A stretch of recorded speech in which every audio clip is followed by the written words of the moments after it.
Welcome to the Prop Market. I'm your host, the Prop King, and today I have my NFL Week 6 player props and best bets. We are coming off a generational weekend. It was a crazy weekend, probably the best weekend I've ever had here on the prop market. We killed it on our player props. We killed it on our best bets. We are hitting 90% for the season on our best bets. Best bets are our spread and total picks, 90%. You can go back and check my videos. All my shows are time stamped. You can go see the picks in 90%. I know it's hard to believe. It's hard for me to believe. I've been building a money tree here in the prop market, and unfortunately, not enough people are seeing that money tree being built.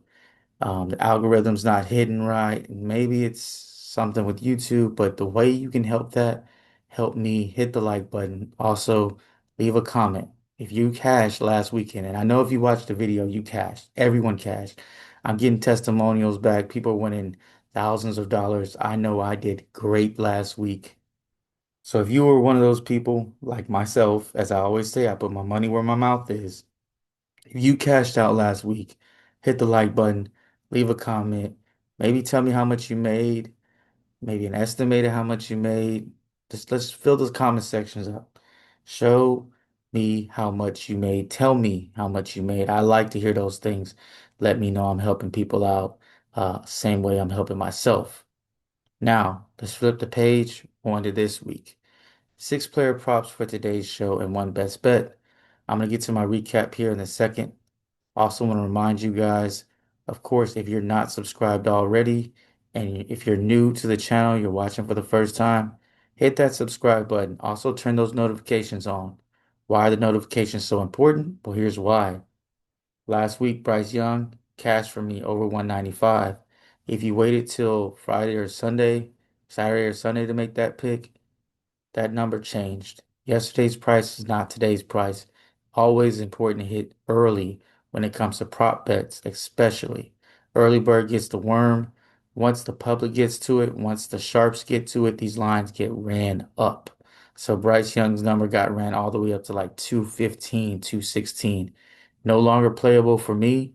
Unfortunately, some people still played it at that number and they did not cash the way I did at 195. Great picks today. Let's get to the recap though. Here's my recap for you.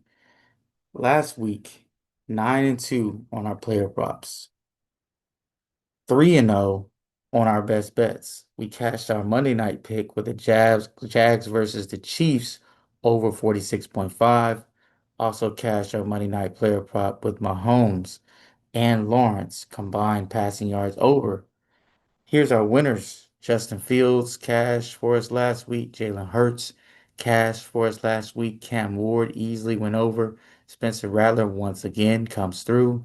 Jordan Mason's under rushing yards was easy money. Kyron Williams over fantasy score got in the end zone a couple times. CJ Stroud, good game script, went over. Bryce Young crept over the number. And then Mahomes and Lawrence combined passing yards over the line. Drake May unfortunately went over his line. We picked his under. And then Dak Prescott, 237.5 was his number. He ended up getting 237. So he did not cash for us. Heartbreak right there. Because if he cashes, we're talking about even more of a generational run. You might see me quitting uh, a lot of things. You might see me just paying a lot of bills off if he would have cashed that. Because I'm telling you right now, man, we made a lot of money last week, but Dak Prescott, that one kind of stung. But you can't be perfect, but you got to be close. One thing I want to tell you before I get to the picks this week, just a little PSA. I like to give out information as an informational channel. Don't just put one six-man flex in. I say this all the time, but I mean it. You gotta mix and match. You gotta put more than one pick, however you want to do it. Don't rely on one single slip with $50 on it for your whole weekend and be like, oh man, I lost. Well, yeah, no, no, of course you did lose. You're not gonna win that way. You must have volume. And then last week, if you had volume, which I had volume, you're absolutely cashing out. One of the few people that do a season total here. My best bets goal was 60%, 65%. We're at 90%. Like I said, go back and check my videos. Everything is time-stamped. It's in a folder. NFL player props 33 and 18, 65%. We're doing okay right there. 100% transparency is what we do here. I wanted to get over 60%. We're at 65% after that monster weekend. Let's keep this momentum going. Let's keep this roll going. We got the momentum. Don't call a timeout. Let's keep it moving. Average pass plus rush yards 215 for Jalen Hurts. Projected pass plus rush yards is 252. The Giants are allowing 377 total yards a game. So the Giants, very bad defensively. And you look at the Eagles offensively, they're becoming a little more balanced. Saquon, people are trying to stop him. Also, he's a Taco Tuesday. Hopefully, he's not the Taco Tuesday curse, but look for them to try to stop the run at least, force Jalen Hurts to beat them. He only had 2 carries in the last game. I think he goes, uses his legs, activates his legs this week a little bit more. I also look for him to continue to throw the football. The Giants are allowing 237 yards through the air. So not good versus the rush, not good versus the pass. A lot of wide receivers are complaining about their touches and getting the ball. Look for them to continue to try to get him involved, but look for Jalen Hurts to kind of get himself involved. Nothing's there. I think he's going to say, forget these cats. I'm taking off. I absolutely love it. Over 242 pass plus rush yards. He's going to use his leg and he's going to use his arms. Justin Fields here of the Jets. Average pass plus rush yards 294, projected pass rush yards 249. Has cleared all 3 games he's finished this year. So the only game he did not clear this number was the game that he had a concussion. So over in all 3 games, you see his average right there. It's crazy, 294, especially when you see this number they have him at. He's using his arm this year very well. A lot of people are talking about the Jets' record. It's bad, but it's not Justin Fields' fault at all. He has been playing well. He's also the best athlete on the field every single play. And Denver is a great rush defense, top 5 rush defense. So you're dealing with guys that are going to shut down Breece Hall. They want Fields to beat them, and I think he may not be able to beat them, but he will beat this number. Give him over 240 pass plus rush yards. You see, it's a 54-yard discount from his average. Bryce Young next of the Panthers. You see his average 190, projected 216. I absolutely love him here. The Cowboys have the worst pass defense in the NFL. I'm gonna say it again, and I'm gonna say it every week. They have the worst pass defense in the NFL, allowing 297 yards through the air. Look for Bryce Young, as bad as he's been, to go over this line that they have him at. Here's another thing I like about it. Running back for the Panthers, Rico Dow, has been talking a lot of mess this week. Former Cowboys. I think they put a more initiative into stopping the run, especially him, which is going to open up more things for Bryce Young. I think that would have been the game plan regardless to kind of make Bryce Young beat them. But now I just think it's solidified. That's what they want to do. 4 out of 5 quarterbacks have cleared this number versus the Cowboys. The only one they didn't clear was Justin Hurts in week 1. So, you see this is a good matchup for him. Positive matchup. Give me the over 208 passing yards. I also think he might be playing from behind, which is gonna, bring this number up even higher for me. Get it now. This number will go up.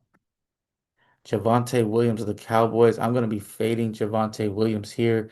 Multiple reasons, but here's the first. The Cowboys O-line is banged up. You see his average rushing yards 89, projected is 74. This number has been inflated crazy from what it originally started off with, about 38.5. So we're getting a huge inflation here, and I don't think it's warranted, at least not this high. Um, I do think he's playing better, but I also think he has a ceiling, which I think he's already reached. We went Jordan Mason under Javonte Williams. I don't think he's 100-yard back. I don't think he's close to 100-yard back. And I look for them to try to stop him from running. Also, Dak Prescott's going to get involved in the passing game. You never know, this game could slow down because the Panthers run the ball a lot more, trying to stay in it. Look for the Panthers to stop the running game and try to make some of these unproven receivers beat them. I do love this under 85 rushing yards for Javonte Williams. I feel very strong about this number. Some people will argue with me, but it is a great pick. Trevor Lawrence of the Jaguars. Oh yeah, we're going with his over here. C213 is average, but projected at 231. Here's a couple things about Trevor Lawrence. Cohen, the head coach slash offensive coordinator, changed Baker Mayfield's career. He really wants to throw the football. Just Trevor Lawrence has not had a good game yet. I'm still searching for it. He's still been over 3 out of 5 games without having a good game. But here's the thing, Seahawks are 17th versus the pass, so about the middle of the pack, but they are the sixth rank versus the run. So yes, even if the Jaguars decide they want to run, the Seahawks will be plugging the run and forcing Trevor Lawrence to beat them. I think he finally has his breakout game. He showed a lot of promise towards the end of the Chiefs game, threw some really good passes, and I love his weapons around him. Travis Hunter, Brian Thomas, even the tight end, if he's able to come back. I love the weapons he has, even Parker Washington. Give me this over 220 passing yards for Trevor Lawrence. Next guy is Jordan Love. Average passing yards 242. I got him projected 242. The Bengals, though, however, allowed 262 yards through the air. I say the Cowboys have the worst defense. That's statistically, but I actually think the worst talented secondary would be the Bengals. The Bengals are allowing a lot of yards passing, 30th in the NFL, but I feel like they're ranked higher than their actual talent level is, which is hard to believe. Um, I do think that the Bengals will try to run the ball a lot, but Jordan Love and the Packers are going to exploit this secondary. Look for the Bengals to play a little better versus the run, but look for Jordan Love to be spraying the ball out to these eager receivers and really good tight ends. Give me the over 237 passing yards for Jordan Love. Now to our best bet, hitting at 90%. Got one for you on this show. Part two, I'll have another one or maybe two. Give me the Cardinals versus the Colts, and I absolutely understand why some people don't want to subscribe to this. A lot of people didn't want to play the Saints last week. Cash that one out. This is a similar pick. Give me the Cardinals plus 6.5, and let me break it down to you. They came off a horrible loss to the Tennessee Titans, probably the worst team in the NFL. A guy doesn't run all the way through the tape to get a touchdown. He stops before the end zone, gets the ball knocked out. That's 7 points. They also get an interception, which they eventually fumble back into the end zone for a Tennessee touchdown. That's 14 points. So they spared them 14 points. This team is very good. They just make a lot of dumb, stupid errors. I don't know whose fault that is, who's going to have to answer to that, but they're struggling in that department. The Colts, on the other hand, they're good, but I don't trust them to cover the 7 points. I absolutely love the Cardinals in a bounce back spot, plus 6.5. Let's get to a recap, man. Jalen Hurts over 242 pass plus rush yards. Justin Fields over 240.5 pass plus rush yards. Bryce Young over 208.5 passing yards. Javonte Williams under 85 rushing yards. Trevor Lawrence over 220 passing yards. And then my last pick, Jordan Love over 237 passing yards. If you enjoyed this video, hit the like button. Also, if you found any of this information useful, go ahead and subscribe to the channel, turn your notifications on. Of course, leave a comment. I like to see those comments, how much money you won last week. If you don't want to put how much money you want, just put a thumbs up and let me know that you cashed out or hit the like button. I appreciate all the new subscribers. We are growing a lot. I need to continue this algorithm to grow. So, hey, not asking for money, not asking for payments, just some support. Hit the like button, subscribe, and of course, comment. With all that being said, let's keep this momentum going. We're not calling a timeout. Part two should be coming very, very soon. Keep what you like, leave what you don't, and let's cash.